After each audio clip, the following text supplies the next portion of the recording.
Hello again, everyone. Ahead of us is the third lesson, and today we'll be talking about the following topics. We'll find out what risk management is and what a daily stop loss means. We'll discuss some restrictions that are advisable to set for your trading, as well as trading with fractional lots. Today we're going to cover a very important topic, risk management.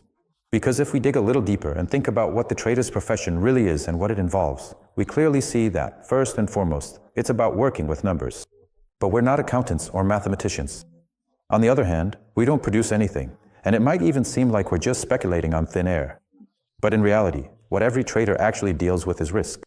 Whether you're an investor, a beginner speculator, or just an enthusiast, in every single trade you'll be taking on a certain amount of risk. No one will scold you, you won't get fired, you'll simply lose money. That's why, to work effectively in the market, you need to understand how you're going to manage that very risk. I'll try to share with you my own risk management system rules, and I'll tell you how I arrived at them and what they're based on. The foundation of my system is the daily limit. Since I'm a classic intraday trader, I can't imagine trading without this parameter.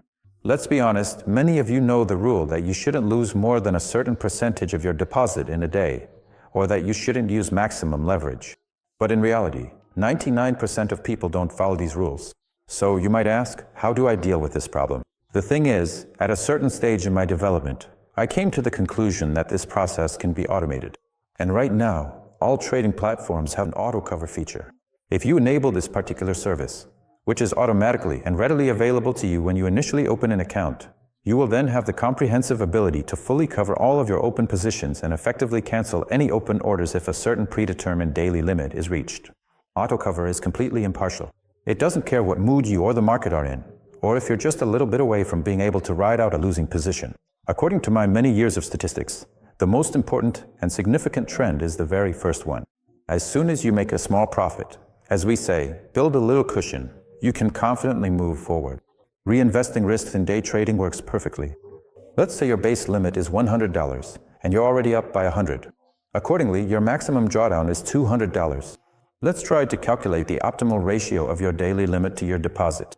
If we take a basic scenario with a deposit of $5,000, I recommend starting with a limit of $80 to $100, with an average risk of $20 to $30, and making trades with a minimum volume of 100 shares. In this case, you can make 3 to 5 trades, which, for example, is the norm for my style of day trading. Next, a simple formula will help you. If you make an average of 3 limits per day, that is, 200 to 300 in our case, you can safely increase the limit in increments of 20%. However, if you plan to invest for the long term, this scheme won't quite suit you. But you should always understand where you stop and at what amount you reformat your portfolio.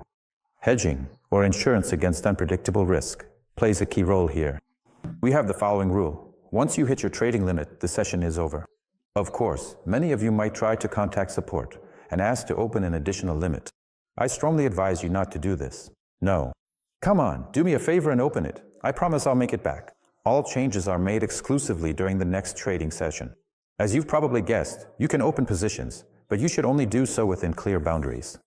For example, you can split your total daily loss into 2 parts in a 70-30 ratio. For instance, the first limit is $300, the second is $500. There is no third limit, and certainly no fourth. Of course, it might happen that you get caught by the spread in the morning and lose your first limit. There's nothing terrible about that. You calm down, recover, make one good trade, and by the close you've evened out the situation. According to my statistics, on the days when you manage to bounce back from a negative limit into the positive, it often kicks off a really good streak of profitable days. I hope that the usefulness of having a main daily limit is clear to you and leaves no doubt. Now let's move on to the topic of using leverage. The thing is, a margin trading system means you can have a bit more money to manage than what's actually in your trading account. Leverage is divided into overnight and intraday types. Intraday leverage, accordingly, is a bit higher due to minimized risks and starts from a ratio of 1 to 10. Overnight leverage starts from 1 to 2. Perhaps one of the biggest advantages of working with us is the ability to trade fractional lots. If you paid close attention to the first lesson, I mentioned there that 1 lot equals 100 shares. In fact, we can give you the opportunity to trade even smaller lots, like 10 or 20 shares. This significantly reduces the strain on your trading deposit and accordingly lowers your risk. This is especially suitable for those who are just starting to trade or, for example, are testing out some new strategies. But it's also very important to understand that without increasing your trading volumes, development is unlikely to happen. Remember, in trading, time works against you, And the smaller your results, the less motivation you'll have to keep progressing. Now let's talk about the trading restrictions that you should ideally impose on yourself at the very early stages. I recommend that you avoid trading stocks priced below $20 and above $80. This will help you avoid excessive volatility in expensive stocks and, conversely, insufficient volatility in cheap ones. The liquidity of a stock is a very important parameter. So if a stock trades less than 1 million shares on average per day, it creates very serious risks for you. As a rule, stocks that are overloaded with volume and trade more than 10 million shares are also something you should avoid. The specific sector and the company's overall business operations also significantly affect how a stock moves and how it reacts to various important news and market developments. Traditionally, for analytical purposes, we typically exclude 2 particular sectors: companies operating in the basic materials sector and those primarily in the financial sector. I strongly advise against trading stocks that have already moved more than 10% by this point, regardless of whether it's up or down. In fact, by following these simple restrictions, you can save yourself from additional risks. As for trading hours, I really don't recommend trading in the morning. That's a period of very high volatility and very low volume. You can lose your money in a split second without even realizing what's happened. Trading at the close is also extremely risky, and overnight trading even more so. So if you have a relatively small deposit, I don't recommend carrying positions overnight. It's better to close them within a single trading session. Let's sum things up a bit.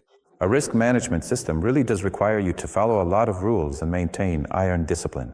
That's why properly setting the risk parameters of your trading account will greatly increase your chances of success. And since today we've been talking more about the philosophical side of things rather than the technical, for homework I recommend you read 2 excellent books. The first is Edwin Lefebvre's Reminiscences of a Stock Operator.